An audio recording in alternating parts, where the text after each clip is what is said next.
Itu harus jelas di sini. Suatu hal yang ya suatu hal tertentu. Jadi harus jelas objek dari gugatan itu, objek dari perjanjian itu. Apakah utang piutang atau sewa menyewa rumah dan lain-lain ya. Harus dijelaskan di sini.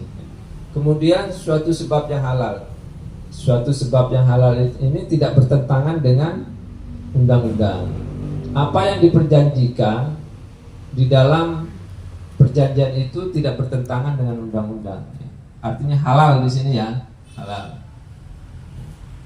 Jadi kalau sampai bertentangan dengan ini dapat dibatalkan nanti ya, dapat dibatalkan.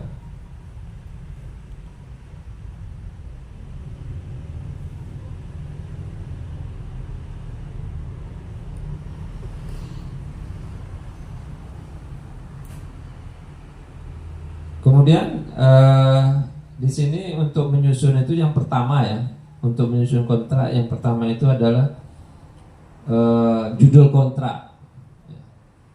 Di sini memberi gambaran umum mengenai isi kontrak dan menentukan ketentuan peraturan hukum yang mana yang mengatur perjanjian tersebut.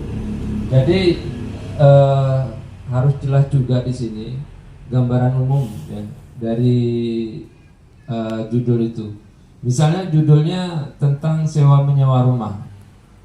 Jadi isinya itu nanti jangan bertentangan isinya.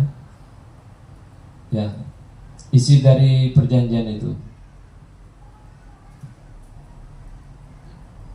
Salah satu isinya adalah misalnya ya nyewa rumah itu harganya berapa setahun. Ya.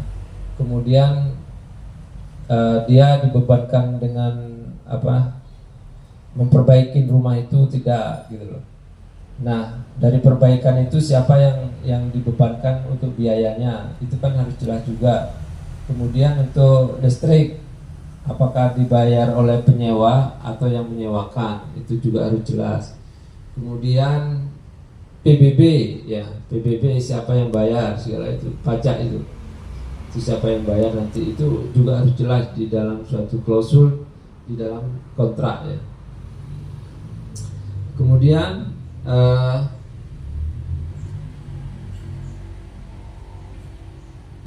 pembukaan ya,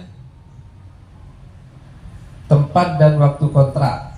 Nah di sini tempat dan waktu kontrak itu juga harus jelas di mana kontrak itu dibuat ya. Waktu kontrak itu terkait dengan tanggal ya, tanggal hari itu harus jelas